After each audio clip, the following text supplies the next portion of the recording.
I'm not typically long-winded, never been accused of being that way. I'm a speaker. I don't even claim to be a preacher, even though I'm credentialed through the conference. Eddie and I have been on the road in ministry together for almost 37 years.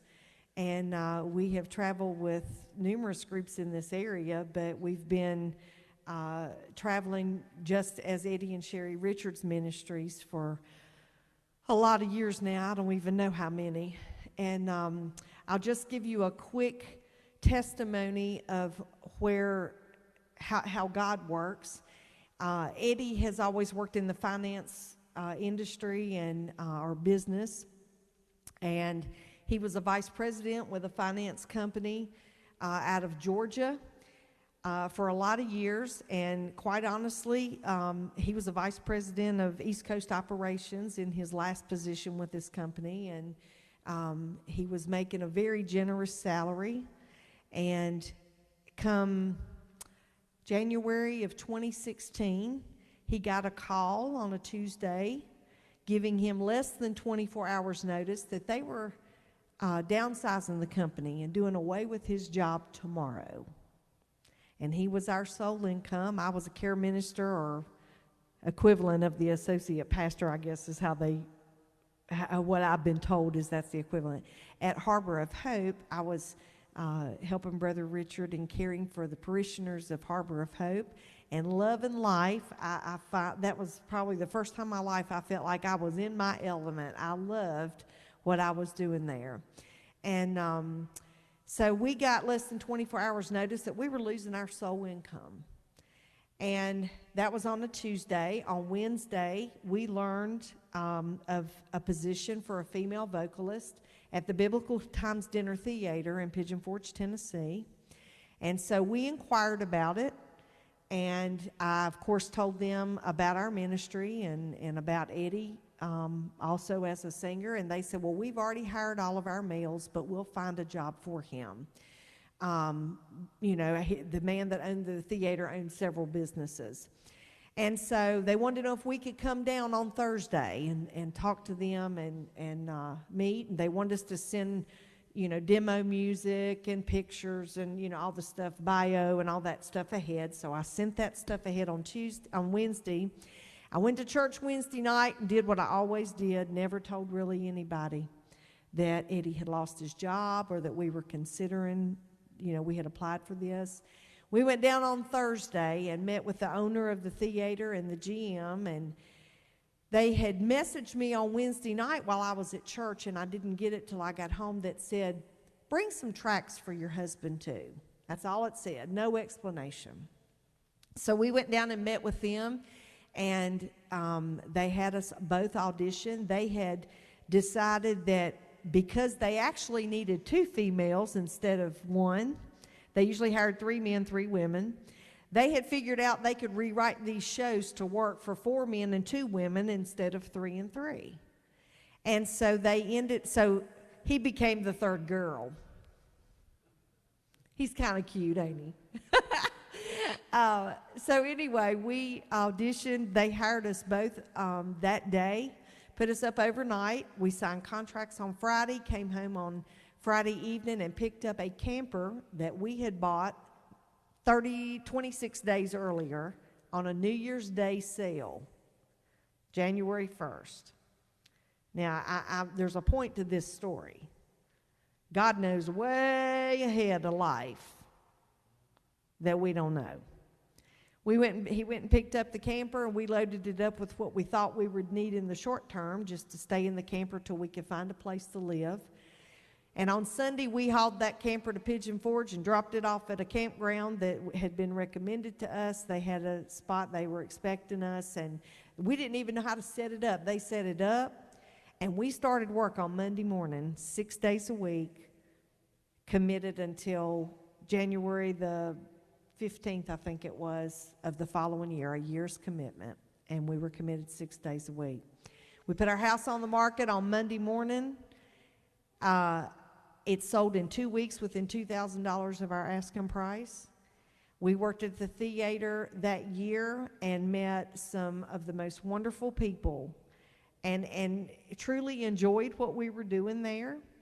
But about September, people started coming through the line. You know how the cast always goes out, shakes hands with everybody after the show is over. People kept coming through our line saying, this show's great and we really enjoyed it, but you all seem pretty ministry oriented. Looks like to me that you all would be more. I wasn't sure what that was. I know, that's what I thought. I thought that sounds like me.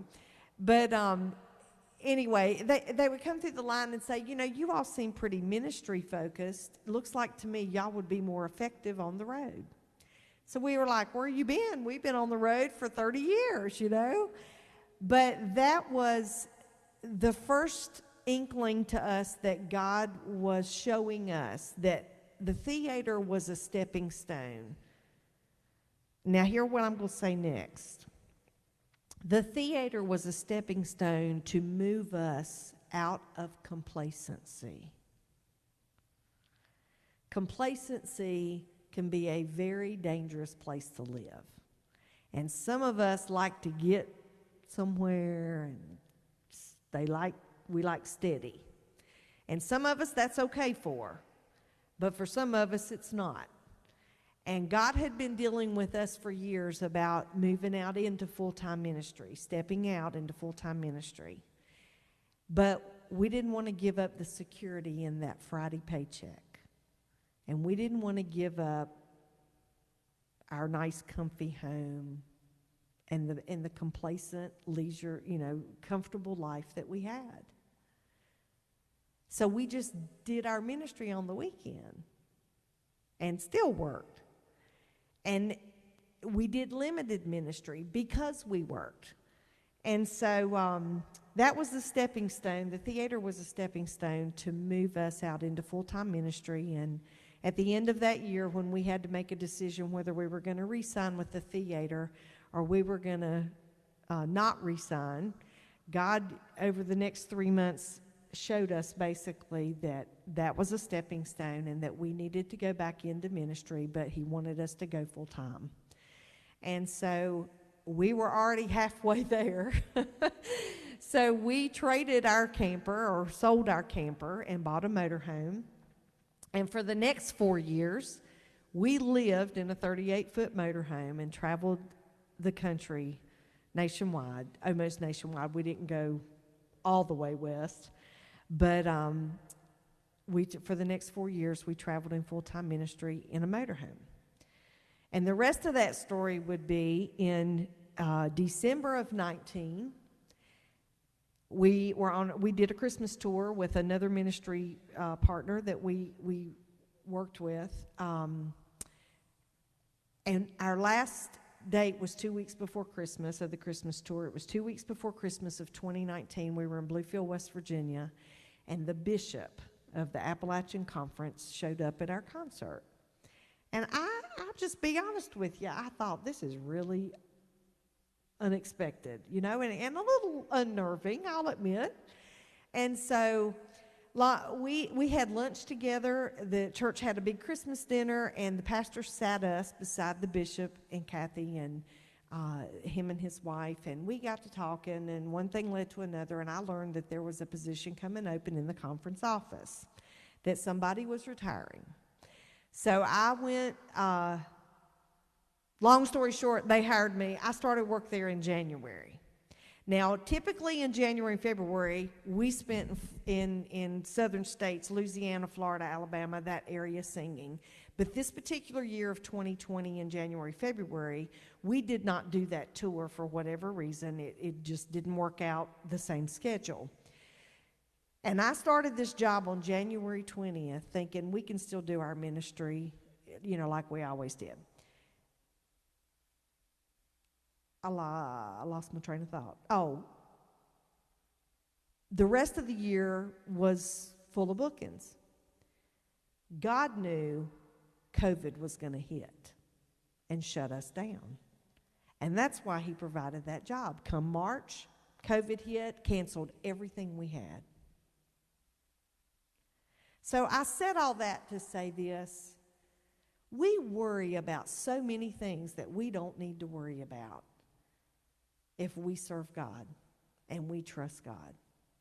He knows what's going to happen in your life long before you do. That was such an eye-opening lesson for me. And that's not even what my message was supposed to be about today, but I just felt like that somebody needed to hear that. We get so caught up in trying to plan our own lives. Now, I don't plan mine nearly ahead enough, probably. But we need to know that our plans need to be temporary because they're subject to change if we're serving God.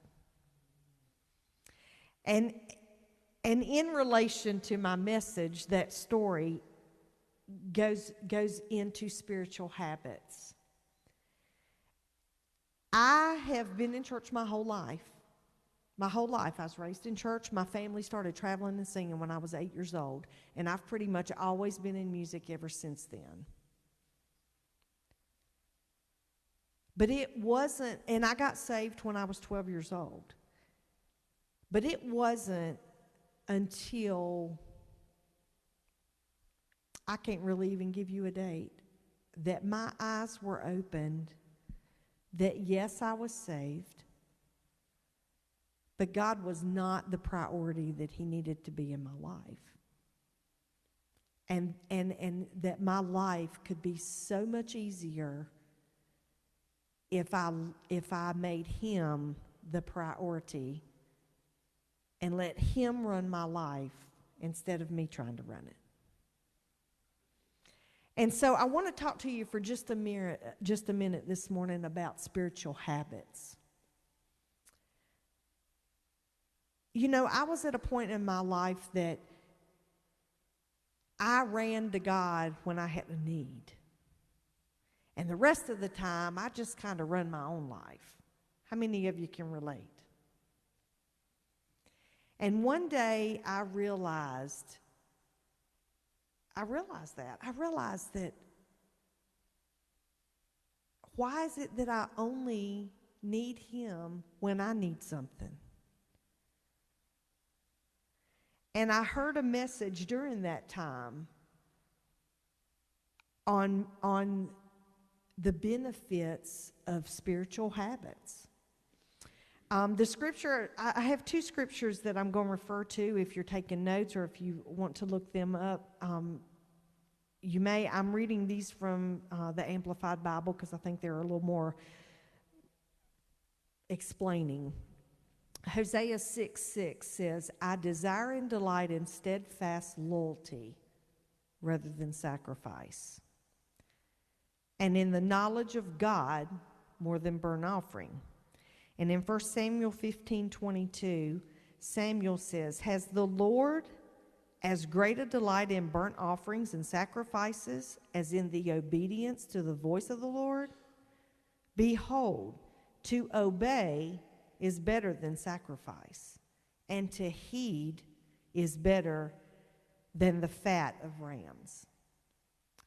Father, we love you this morning, and we thank you for your presence in this place, and we thank you that we have you to call on.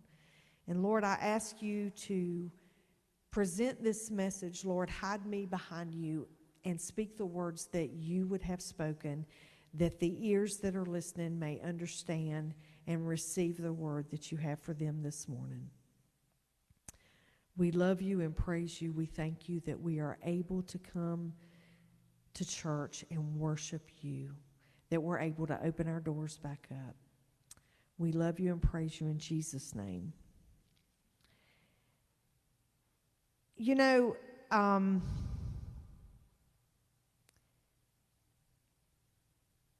we pray, if you're like I was, and this is kind of what I grew up hearing people talk about, that they would pray in the morning when they got up, And they'd pray at night when they went to bed, and they'd say the blessing over their food. And so that's kind of the way I did things through my life. Until I woke up to the fact that I could talk to him anytime. And I could talk to him all the time. Now, some people think I talk too much. And they'll ask me to be quiet for a while. God will never ask you to be quiet. He loves to hear from you. And before Jesus started into public ministry, he purposefully and willingly went out into the wilderness for 40 days just to spend time alone with God, because he needed direction. And we need to spend more time with God. Now, I realize people are thinking, well, I work and I do this and I do that. But you know what I've learned is that he wants to be a part of everything I do. He wants to be a part of my everyday life. And this time that Jesus spent alone in the wilderness with the Lord prepared him to resist temptations that the devil might throw and to step into his calling. And whether you realize this or not, we all have a calling on our life. If you're a Christian, you have a calling on your life. It may not be on a platform. It may not be preaching or singing. But as Christians, if we have no other calling on our life, we have a call to the Great Commission. The Great Commission is all of our jobs. And I'm actually taking a class right now on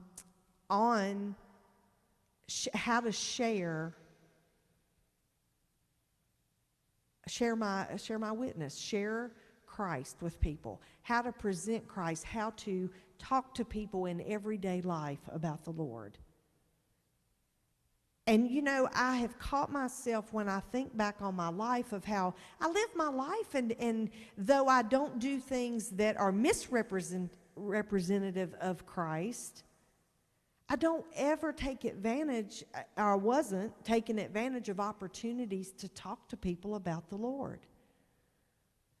And you know, you've heard of divine appointments. Some of those opportunities will present themselves as divine appointments. God is preparing hearts to receive him. And a lot of people will be the lead up. I've talked to people that I may never see the time that they accept Christ. But I'm one of the steps that God used leading up to the day and the time that they receive Christ. And you may just have a conversation with them in their life. Our pastor was telling us about a gentleman that he had been talking to about some property that adjoined their property, and he was a very hard man. He wanted nothing to do with Christianity. He didn't like preachers, and he made that known as soon as he met him. He didn't like preachers. And the pastor said, well, that's okay. I'm not here to preach to you. I'm here to talk about the land. And so over time, he got to befriend this man. And he didn't really ever preach to him or address anything the man did. He just befriended him. But the man saw his walk. He learned the genuine heart he had for people and for the love that this man had never seen before. And over many years, that man watched Pastor's walk. That man was diagnosed with cancer, And the pastor went to see him. And he said, you know, I really have to ask you, if God decides not to heal you, do you know you'd make it to heaven if you died? I'm just not ready to talk about that, he said. I'm just not ready to talk about that. He said, okay. He said, but can I pray for you? And he said, yeah, you can do that. So pastor prayed for him and he left. The man recovered from that, went back to his life. Pastor still friends with him. They shared an interest in cars. And he had an old car, and he let the pastor drive that old car, and they just were friends. But talking about the Lord was off limits. Well, several years later, the man became terminally ill with cancer again and was in the hospital in North Carolina. Pastor got on his motorcycle and drove to North Carolina to visit him. And he walked in, and the guy told him, he said, well, I guess this is it. He said, the doctors have told me there's nothing else they can do, that it's just a matter of time. And he said, well, have you made things right with the Lord? And they went into that conversation, and he said, long story short, he accepted Christ then. And they no more said, and he said of all the time that he sit there and talked to that man in that hospital, not one person opened the door to walk in that room and interrupt. Not a nurse, not a doctor, not a family member, no interruptions.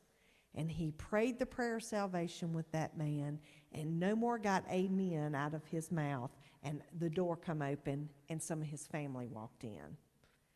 And he said, the first thing that man said is, well, I guess this old preacher's done got me saved. Timing. God knows. God knows how much time you've got. God knows your life, your walk through life. And that man did not have the time that a lot of us had to serve God. But the spiritual habits and the not giving up of the pastor led that man to the Lord. So the spiritual habits that helped him with that were dedicating himself to serving God, to studying the Word. Started out reading the Word every day, getting up a little bit earlier and praying and spending time in the quiet of the morning. I'll tell you one lesson I've learned just with that spiritual habit. I'm not a morning person. My husband will tell you I am not a morning person. I have lived a musician's lifestyle my whole life. You sing late, stay up late, and you sleep late. And so I have a hard time with the early morning thing. So I started praying. When I got serious about my spiritual habits, I asked the Lord, I said, Lord, if you want me to do this, you're going to have to wake me up earlier. Because I have to leave at this time, and I barely get up now in time to get ready to leave. And, I had every excuse in the book. Well, let me tell you, the Lord started waking me up early. I'm not kidding. He'd wake me up wide awake at 6 o'clock. And that just don't happen for me. But I knew, the first time it happened, I knew that was God. So I got up and I started reading some devotions and praying. And then I got into, okay, Lord, I'm spending more time with you. I'm getting up and work and getting in the Word and trying to read Word that I can apply to my life. Then I started noticing that my day went easier, that God replaced that time. God replaced that time that I was spending with Him. I never, if I got up too late and I had to hurry, I still always got ready on time.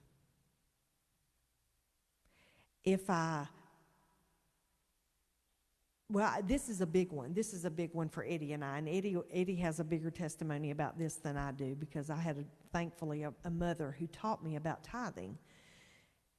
I've tithed most of my life because I had a mother who taught me, but Eddie didn't. Eddie had a mother who taught him, but Eddie didn't tithe. And I know when we first got married and we talked about tithing, and he said, we just don't have it. And he said, I think God understands when you don't have it. He said, if we tithe, we don't have enough money to pay our bills. And I told him what my mama told me. That's not the way it works.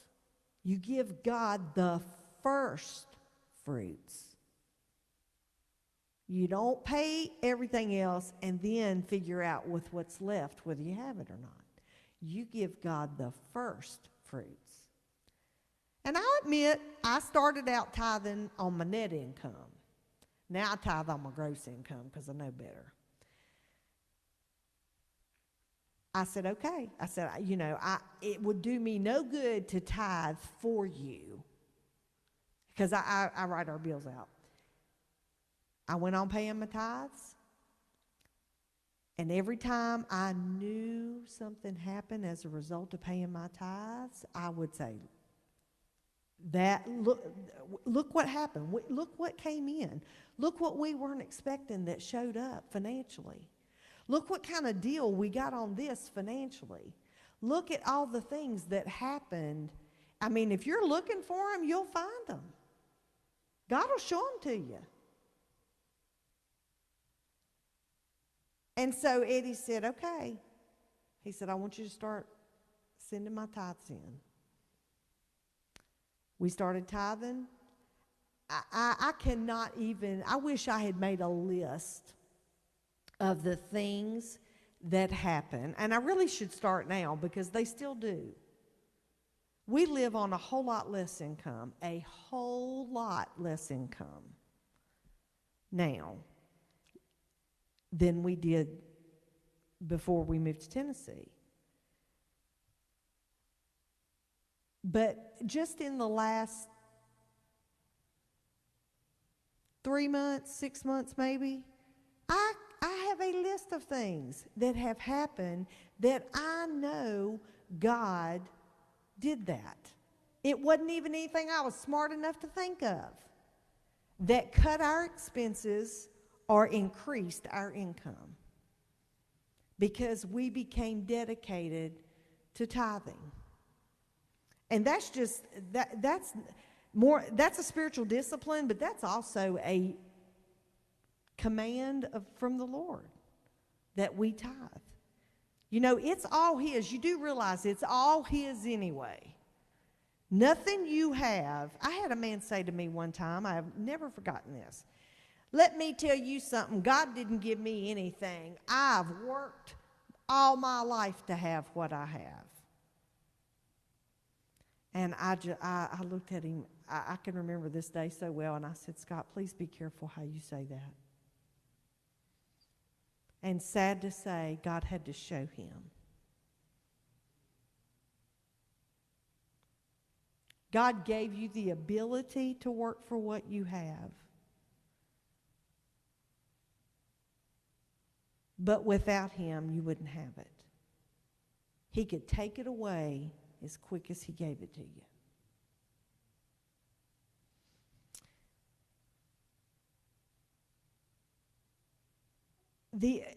One of the other spiritual disciplines has been that I'm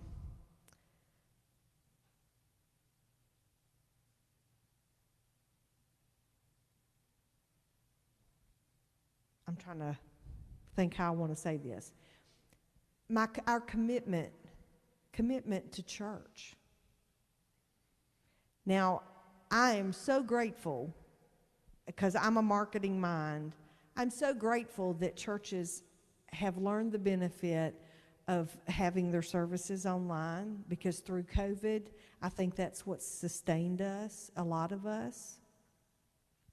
And it is good advertising, I guess you'd say, for the church. But it will never replace fellowship and communion with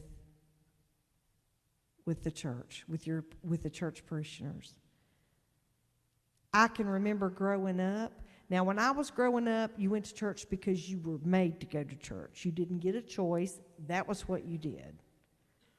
But I look back after I was older and realized that I am so grateful that in the beginning I was made to go to church.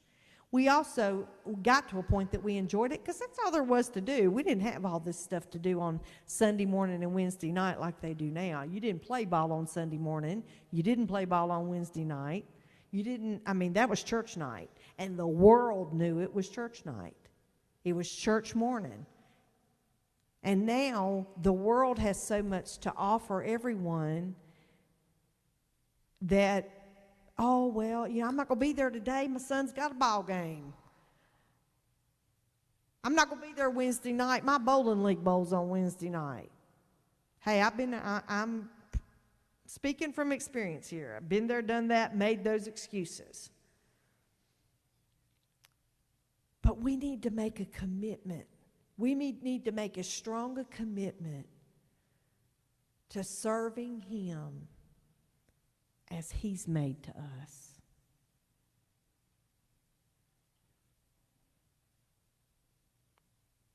We owe Him everything.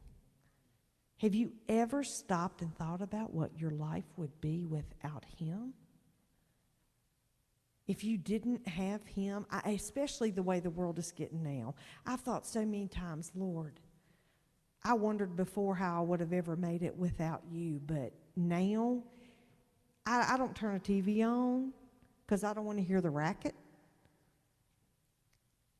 And my comeback to people who all they want to talk about is the turmoil in the world now and everything that's going on. And I said, you know what? There's nothing I can do about that. And I could live my life a nervous wreck all the time about what's going to happen next. Or I can trust Him. And if I had to say that one thing that has brought me to a place where I can live that way, it has been my spiritual disciplines. Because I have finally come to a place that I've put God in everything I do. Everything I do. If it doesn't line up, I steer away from it. Because if I don't have Him, I don't have anything. And if I do something outside of what He says is okay, I'm going to suffer the consequences of it. He is all the peace you need. He's all the guidance you need. He's all the protection you need. He's all the healing you need. You know, I had to work outside the last 2 days. I was helping Rhino Sports with baseball because we're shorthanded. And typically, I would not do that before I have to sing or speak because of allergies. And I know the pollen count's really high. I sat outside at a baseball game Friday night, and I sat outside almost all day yesterday working for Rhino. And last night, my head started getting all congested. And I went to bed and I said, Lord, You know we sing in the morning. You know I'm speaking in the morning. So You're my healer, and I trust You. I need You to clear up all this. This is my favorite prayer. Lord, I want You to touch me from the top of my head to the soles of my feet and everything that's housed in this body, in this bag of flesh with bones in it. That just encompasses it all. We need to make Him the focus. And that starts with our spiritual disciplines. Make Him first in our life. First in your life on Sunday morning, first in your life in your everyday life. It's easy to do it on Sunday morning because that's our norm. Make him a part of your 40-hour work week, of your, instead of your just Sunday morning, of your Saturday through Monday, or Monday through Saturday. You'll never regret that. Eddie's going to come and sing another song for you this morning before we close. And, you know, my challenge this morning to you is, what spiritual disciplines do you have in your life? Could you step that game up a little bit more? Could you use the benefit of more spiritual disciplines in your life? You know, the Word's very clear about what we're supposed to do to go through our everyday life. And so I would like to ask you this morning to think about something. If it's just one thing that you could do you're not doing already, to step up your game in serving Him, in keeping Him in the forefront of your life. I'd like to challenge you to do that. And if you can't think of any that you're not doing, pray about it. God will show you. And if you've got a need this morning, I'd love to pray with you. While Eddie is singing this song, I would love to pray with you about your needs. I'd like to partner with you in whatever it is that you need. If you have an illness that needs prayer, if you have a job opportunity or a job need that needs prayer, whatever it is, God will meet you wherever you are. He's ours for the taking. And what He has is ours for the taking. So it's open this morning. I don't know how you all do your altar service or if you have an altar service, but feel free to come. I'd be glad to pray with you this morning. I'll even put on a mask if that'd make you feel more comfortable. I'll be glad to do that. But if you have a need this morning, if you'd stand with us while he sings this song,